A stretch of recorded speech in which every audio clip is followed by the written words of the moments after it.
Welcome to Style Masterclass, the podcast that teaches women to look stylish and feel confident so that they can show up ready to conquer and slay no matter what size they are. I'm your host, Miss J. You ready? Hi, everyone. Welcome back to Style Masterclass Podcast. I have a really special guest for you today in our ongoing series called Shit My Mama Said. I want to introduce you to Bonnie Koo, who was one of my past students of Style Masterclass and is an amazing coach and a doctor and just straight up amazeballs, y'all. So I'm so excited for her to introduce herself. Bonnie, take it away. Hi, thanks so much for having me. So I'm Bonnie Koo. I am a physician, a dermatologist specifically. So can't see my video, but I have really great skin. It is amazing, y'all. It's very glowy. And I am a money coach for women. Yeah. So I want to just talk about it right away because I'm super excited for you. You had a book come out. Tell us a little bit about the book. Yeah, I love the book. It's called Defining Wealth for Women, Peace, Purpose, and Plenty of Cash. And the book basically debunks all the stupid money stuff we were told growing up. Things like debt is bad and you shouldn't want more money or you have to work really hard to get a lot of money. It's just like lots of limiting beliefs, and also weaving in the history of money and women and how all of that sort of affects how we think about it and whether we're even allowed or capable of having more. So I think every woman needs to read this book because we all grew up hearing weird stuff about money and style is what you're doing, Judith. Well, and I love that. And I think for today's Shit My Mama Said series, I would love to talk about sort of like janky, well-meaning, like money advice that you were given, that you hear so many of your clients say, and just kind of chat about that. Because on here, obviously, we've been talking about style advice and confidence and beauty advice that people were given when they were younger and really dismantling that as a grown-up. But I think money is something that we just sort of accept as truisms, things that we're told. And that's another area we don't debunk. So tell me about your experience as you were younger and some advice that you got. I mean, the main thing is just like, I also grew up in a pretty conservative Christian household. So it was all about being humble, not being too flashy, and not wanting nice things. Actually, I have an example that ties in well with style. So I'm going to date myself. So when I was in middle school, the shoe that was it were these suede Bass shoes. Do you know that brand Bass? I think it's still around. There's like suede shoes. And like I've looked at a picture of them, like, I don't know why I like them, but I think they were just in and all the cool kids had it type of thing. And so I had a job and I finally saved up enough money to buy it. It was $60 at the time, which in today's dollars probably like more like $200 for a middle school kid to buy that kind of shoes. So I remember being like so proud that I bought it with money that I had earned. And I remember bringing it home and being really excited to show my mom. This is a good segue into what we're going to talk about. And it was like a little unboxing presentation I gave her, right? Oh, you were so excited. I could just imagine. Oh, I was so excited. I was like, look at these shoes I got. I own them. I bought it with my own money. And she was not happy for me. She was like horrified that I had bought those shoes. When I say horrified, that's probably exaggeration, but more like she made me return the shoes. So I had to return them. I remember feeling like ashamed that I wanted something nice for myself and that I was able to buy it for myself. Oh, yeah. I think this experience of so many women. Like for you, it was the shoes. For any of us, it's like the Dooney and Burke backpack thing. When I was younger, the Dooney and Burke backpack was a thing. It had the little leather like pouch part, and it was extremely expensive, right? So for each of us, there's that item that we're like, oh, I want this. And then our mom is like, what? You want a what? And I think there's an intersection, right? So for me, like I come from a Puerto Rican background and we were Christian and we were kind of impoverished when we were younger. So like intersecting all of that, $60 on a pair of suede shoes would have been just outlandish. So I feel you. Yeah. So that's just, one of many examples like that growing up. Was there any like little saying around your house in terms of money that your parents would say to you over and over? I think it's almost like what they didn't say. Like it was, at least it was obvious to me that I never worried about eating or anything like that, right? I think it was obvious that we didn't have as much money as maybe some other families, but they never talked about it. Oh, interesting. So I think it was the lack of talking about it, but the obviousness Oh, because we lived in a relatively affluent area. I thought it was pretty obvious the discrepancy between wealth, but we never really talked about it. It was more like what they didn't say. And also I just didn't even ask him for certain things because I knew we didn't have the money. Yeah. How do you think that translated to adulthood? Like the absence of talking about money and then just not even asking for something, like just not even going there. Well, I mean, I still consider myself an overspender, but I think I just was one of those people that as soon as I got money, I spent it, right? Because I thought of money as something to spend so I could have something And versus like investing it and saving it type of thing. I think that's interesting because I think for some people it would translate both ways, right? So I've had some Yeah, clients who have money stories where it was never talked about and they were afraid to ask for things. So as adults, they're like afraid to spend money. And then we have the other side of the pendulum where it's like, I got monies, I'm gonna spend my monies. Like whatever, I got a dime, I'm gonna find a way to spend it. So you see sort of both pendulum swings, like, but I think the absence totally. of talking about it is kind of crucial to how you feel about it as a grown-up. Either way. Yeah. I mean, people don't talk about it in general, so it's pretty common, right? Yeah. So how did you come to being like a money coach? Tell me about that journey. So basically, I never knew anything about money until I was an adult. And the reason why I got into it was I think it was I was finishing up residency in California. And basically, I was like, I better get my shit together because I was about to make a lot more money transitioning from residency to first real doctor job. And I had some classmates, there were guys who always talked about their stock investments, and I would just zone out. Basically, one day I was like, I better pay attention. Of course, I didn't know what the heck they were talking about. I just asked them, hey, how do you guys know stuff? And they actually recommended a book. And so I ordered the book, got it 2 days later with Amazon Prime, read it. And I was like, what the hell? How come no one ever told me this? It was just like a primer on money and what to do with it. And then I'm just one of those people that once I get into something, like I just go down a rabbit hole. So I think I just started reading everything and I found it interesting and I found it easy to understand. And so the rest is kind of history. Yeah. But I love that phrase you use because it's something I hear very, very often when I teach clients about bras or like really basic foundational things. It's ground shifting for them, which is that phrase, how come no one ever told me about this? So, Yeah. what were the three things, if you can remember, or just sort of in retrospect, what were the three things that stood out to you like, no one ever told me this? That you have to like know how to figure out money. Otherwise, it's like saying it now, I'm just laughing. It sounds so basic to me now.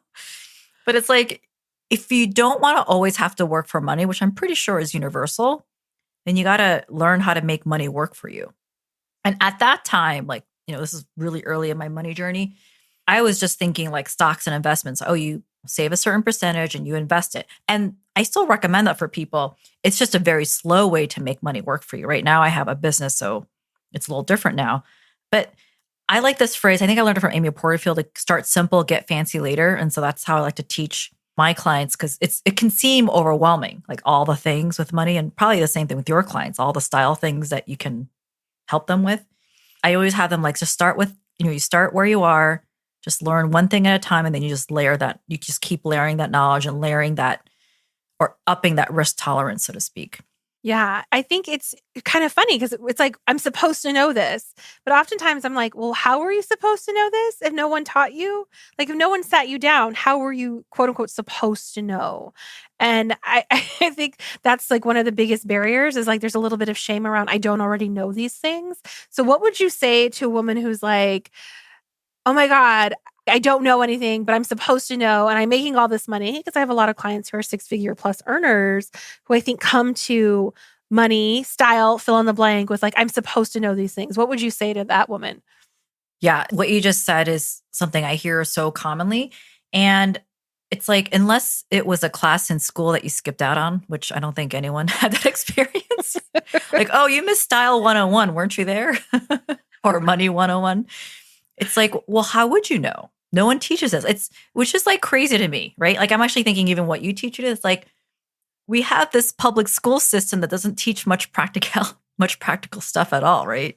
Yeah, I mean, I remember, I kind of talk about this for my bra workshop. I'm like, there was more time spent in our middle school, like those weird puberty, weird classes you have to take about like condoms and how to like roll them onto various like fruits and vegetables versus like, here's how to buy your first bra, which to me is like, hey, at some point when y'all talk to us about our periods and hair coming in, you could have had a chat with us about our boobs. Like, just saying, y'all, just saying.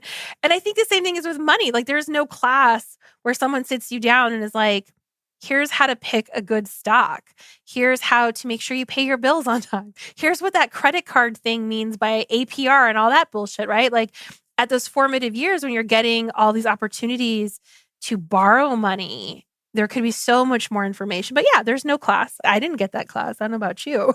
Yeah. You know, it's funny because you're just talking about like the stuff we have to learn in formative years. I have a 4-year-old and I was packing for a trip. And so he came over. I was putting like I have a bunch of wallets. I was just moving credit cards to a wallet. And he's obviously seeing credit cards. He's like, oh, are you taking money with you? Because to him, money's a credit card.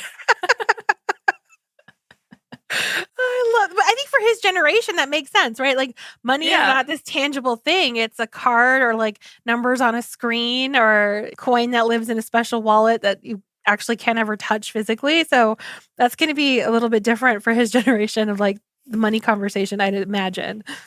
Yeah. Well, and I have a lot of moms who listen to the podcast too. So how are you teaching your son about money in a way that differs from how you were raised around money? Great question. So I haven't done any formal teaching because he's only 4, but I think with money, like there's like stuff that you talk about with your kid, right? But the main thing is to just lead by example, right? Because they're always watching us. So I think it's important to me that he grows up knowing that. So I have a son, I don't have a daughter, knowing that like women can make a lot of money. So like that's important to me. And then in terms of like his money lessons, so we just started investing in real estate, actual physical assets. Then we also invest in something called syndications where investors pool money to buy like a huge multifamily building. And so our sort of plan is to teach him how to invest in real estate, the physical thing. And that's something he's going to inherit the Bonnie Koo estate, the real estate empire.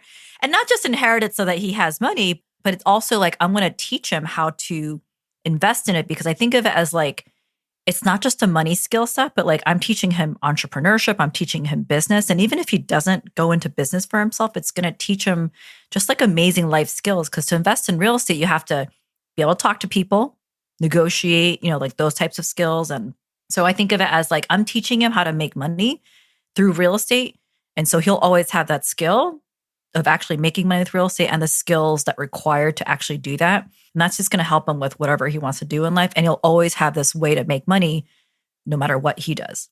Oh, I love that. And I love we're passing on the Bonnie Koo estate. I love that your partner was sort of left out of that. It was like the Bonnie Koo estate, which is real fun.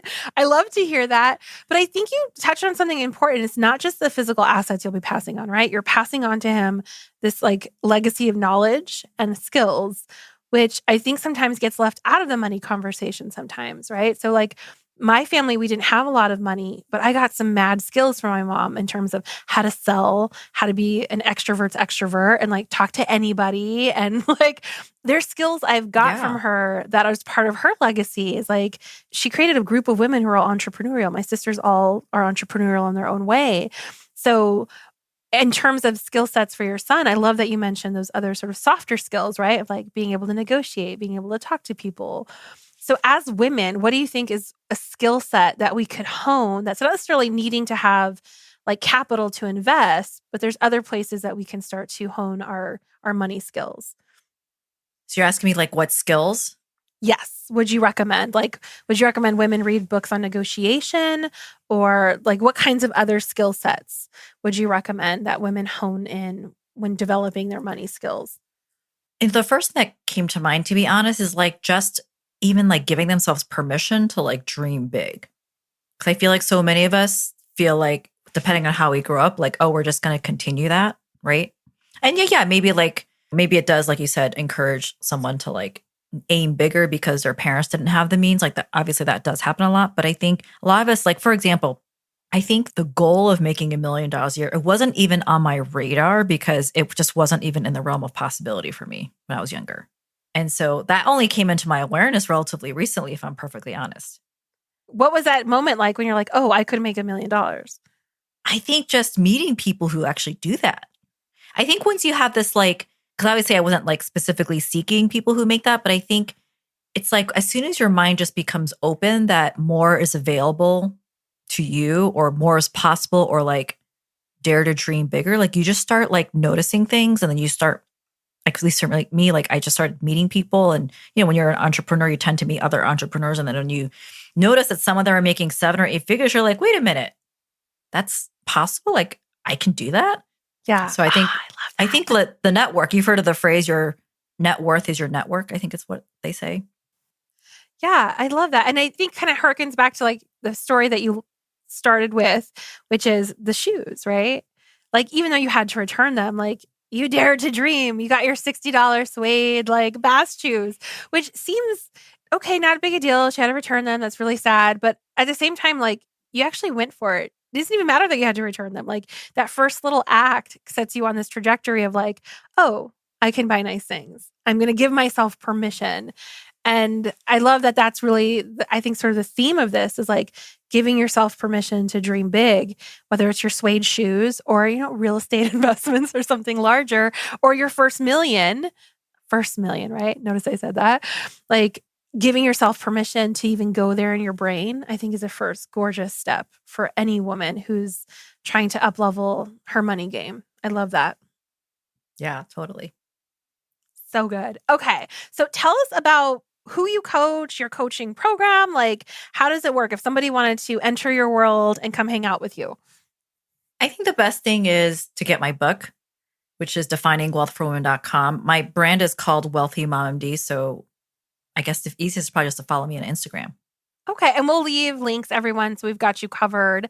But tell us a little bit like, all right, quick hot tip from the money guru, Bonnie Koo. What would you say? I mean, obviously, we want people to for sure get your book, but give us a little like taste. What would be your first piece of advice for any woman starting this journey? Oh gosh, which one do I pick? Okay, I love talking about debt. So it's like something obvious, but when I say it, like I notice it like people's like brains light up a little bit. Basically, I meet a lot of women who are in a rush to pay off their debt. Credit card debt, student loans specifically, right? The mortgage, people aren't usually in a rush to pay that off, although some people are. But when you pay off your debt, you don't start getting checks in the mail. Oh, shut the hell up. What? Girl, roll that It's back. like, I know you know that, but like people pay it off with such fervor as if they're going to start like getting checks in the mail. Oh my God, that is so good. Okay, that's super quotable. Thank you for that. But oh my God, I love that you brought that up because I think there's a particular male money guru who we won't name who perpetuates this idea that it's an emergency. Like your debt is an emergency, your ass and your hair is on fire, and there's some moral component to not paying it off. And I think that lends to that, like, you think there's some check coming someday when you pay this off with this kind of fervor. So what would your response to be to said unnamed male guru who tells people these things? Well, I think his brand is sort of like for a certain demographic who might have a lot of credit card debt, which I don't think of that as like good or bad debt. But yeah, if you have credit card debt with like 20% interest, I would probably pay that off pretty rapidly too. But if we're not talking about those people, I think the thing is when you keep driving the point home that you need to pay off the debt quickly, here's the thing. It's super easy to pay off debt. It doesn't require any extra work on your brain's part to pay it off, right? It's not like you have to learn a skill. You just pay more each month to pay it off quickly. You see what I mean? Mm-hmm. But I think it reinforces in your brain like that it's that you should get rid of it because that is a societal belief. But then also you're not using the part of your brain that needs to actually learn how to make money without you working for it. So this is the question I asked you. I'm like, would you rather be debt free or would you rather be making money in your sleep? Damn, girl. Damn. I feel like I just dropped the mic. I got chills over here. Like, because I think that, I mean, if you come from a background where you've had tons of like student loans because you had to pay for school, right? Like your parents couldn't pay for it for you, or you've had to mount credit cards to pay for different things while you were in school. I'm speaking of myself here, so I'll just say me. I'm the woman we're talking about. Oh, me too. Yeah, right? Like I'm going to put my groceries on my credit card because my student loan, I got tapped it out or whatever the case is. And I think like there's just this like thought, like we have to pay it off. We have to pay it off. We have to pay it off. But I love that second part of your question is like, or do you want to make money in your sleep? Which I think is where we crack open that possibility again to dream big. Like, oh, wait, there's another way. There's some girls on the beach who have like something step fun. 2. Yeah. Here's step 2. Because when you are making money in your sleep, that money can then pay off the debt. See, that's why we're chatting. Because I think that's the part we don't like.